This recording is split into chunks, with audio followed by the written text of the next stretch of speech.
Rho is the Greek letter that stands for density in physics.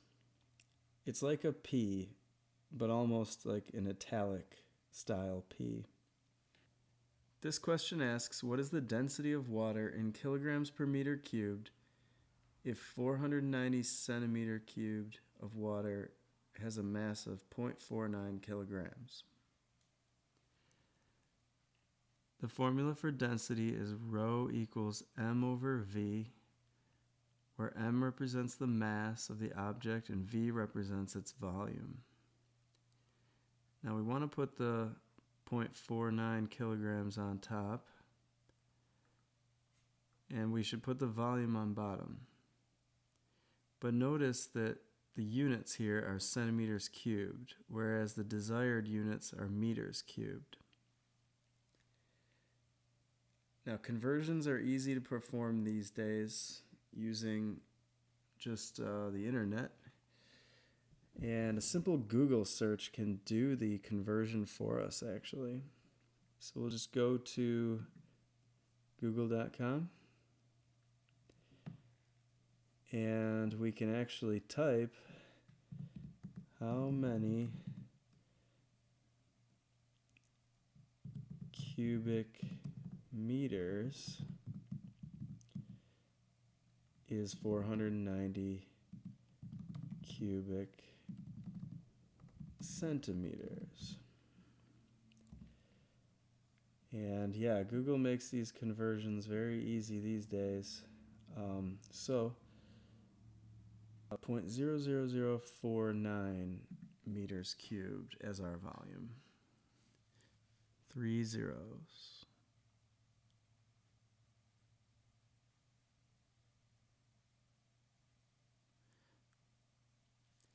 Okay, that'll do it. Now we'll just divide.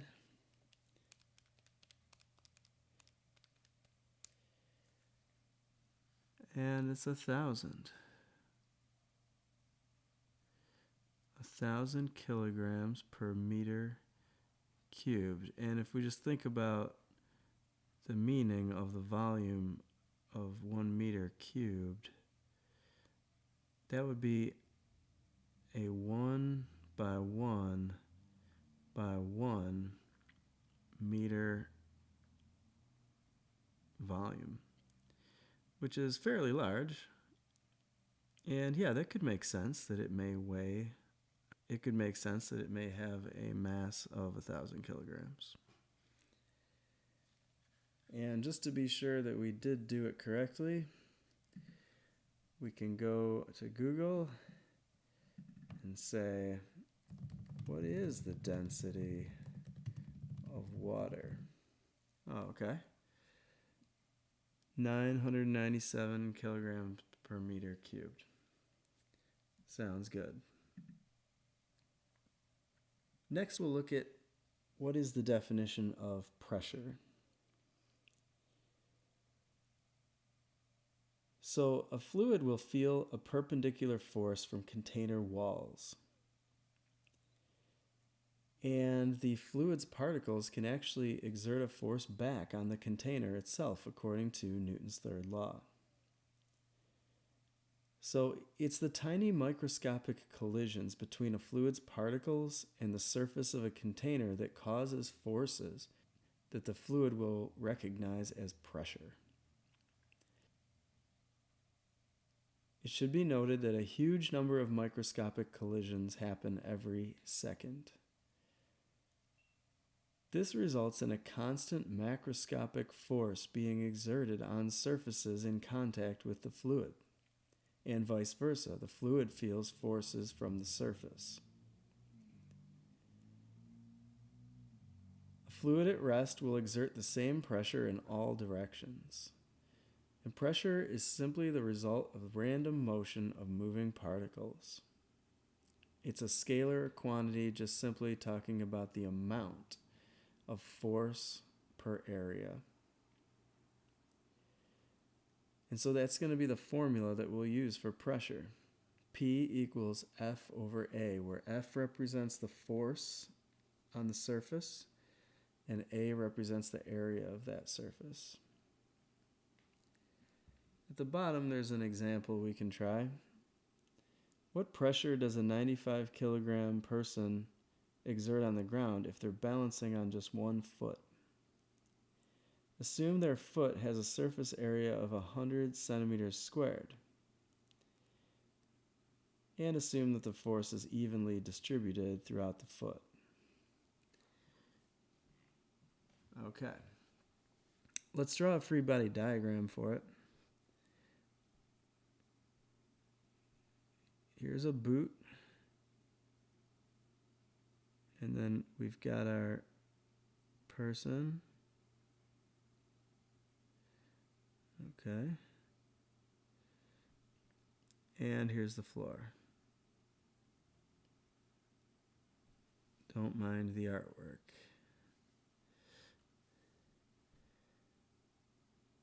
Person feels a force downward, which is their weight. And in order for them to remain at rest, they must also be feeling a force that's directed upward. We'll call it F. Now, in order to calculate the pressure on the surface of the foot, we need to use the formula P equals F over A. So first of all, let's find the person's weight. That would be 95 times 9.8.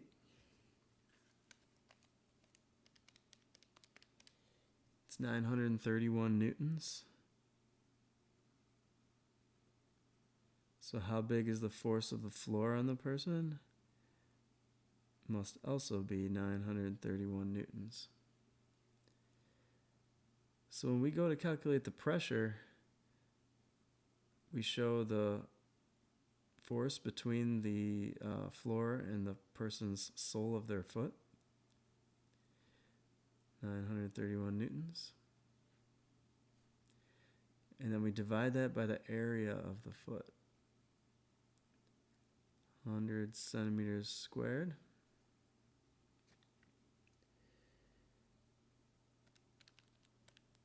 It's 9.31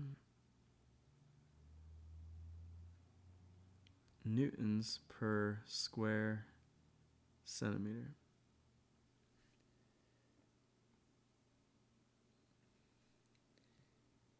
Now, a lot of times with pressure, we want it to get it into newtons per meter squared because that unit has a special name. It's called pascals. So I'm just going to quickly do the calculation one more time.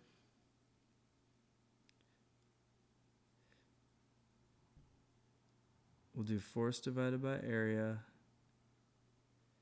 But this time, instead of putting it in centimeters squared, I'm going to get it into meters squared. I'll just go quickly to Google. How many square meters in 100 square centimeters? 0.01. Okay, let's put that in.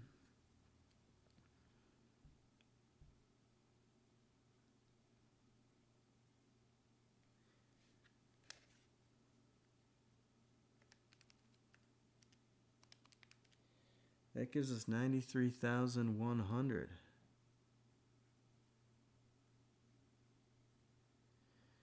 And it's newtons per meter squared, but we're going to give that the name pascals. That's the unit of pressure, the SI unit of pressure.